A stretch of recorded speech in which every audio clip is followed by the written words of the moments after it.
Laman loob ng baboy ang pinakuluan, napapanahong ulam ngayong malimit ang ulan. Matagal na ding hindi nakakapagluto ng dinuguan. Request ni Kanayong Zinel, silad na nabaling ang pansin. Big shout out po. Pero sa version ko, bibigyan ng kakaibang pitik ang dinuguan. Pero habang naghihiwa, di maiwasan dumampot kasama na din pampainit ng katawan. Saka tumawid sa likuran, aromatic, sibuyas, bawang, luya, unay ginisa. Mga nahiwal laman nandyan na kasunod ng paminta. 4 cubes na pampalasa, saka patis na pangsangkutsa, eto mabisang paraan mabawasan ang lansa. Hinayaang matuyuan hanggang magputukan. Ubod ang kinuha, dagdag kung pangmaramihan. At upang may gulay ang dinuguan, sa niyog ito galing kaya siguradong ubod na sarap. Yung nakasalang binalikan, dumikit na sa kawali, eto ang hudyat ibuhos na sabaw. Pampamilya kaya saktong pantay lang sa laman. Ubod kasama na sa ikalawang pakuluan, habol ko dito may kaunting lutong. Kaya lagay na din ng dugo para di malabsak. Buhos ng kaunting suka dahil yung dugo may suka na din. Sa ibabaw siling panigang, eto version ko ng inubudan dinuguan.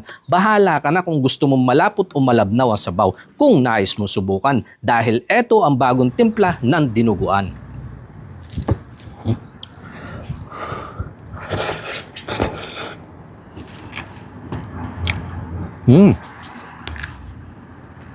Hindi lang siya pwede.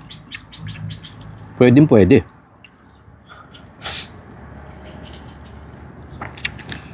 Yung typical na lasa po ng dinuguan, yung nga lang ito, pag kinagat mo, mayroong kaunting lutong. Yung nga po yung ubod. Dahil hindi ko siya masyadong pinakuluan, hinap cook ko lang. Yung alat, tsaka yung asim niya, ayos lang. Hindi naman masyadong matapang dahil ayaw nga nung mga anak ko, yung ganun timpla na maasim masyado.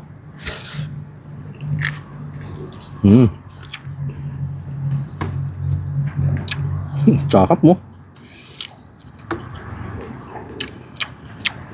Panalo na ulam. Tsaka pulutan. Kamas-kamas po siya sa ganyan bahaw.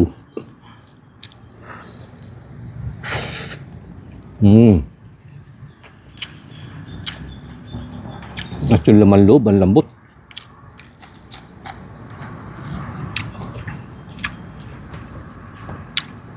Kung gusto nyo din po ito subukan, kung gusto nyo magdagdag ng tubig, nasa inyo naman mag-adjust. Kung pwede nyo namang patuyuan, magbawas, nasa inyo din po yan. At meron din akong version ng ganyan dinuguan. Yung talagang dry siya. Nagmamantika, nagpuputukan. Yun naman, the best to talaga pampulutan.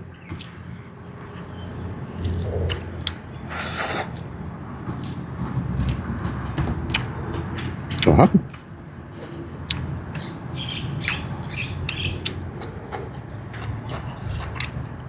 Medyo kulang nga lang sa anghang. Hindi ako nakapagdala ng silil labuyo. Ang bale. Kahit pa paano na mayroong kaunting kagat.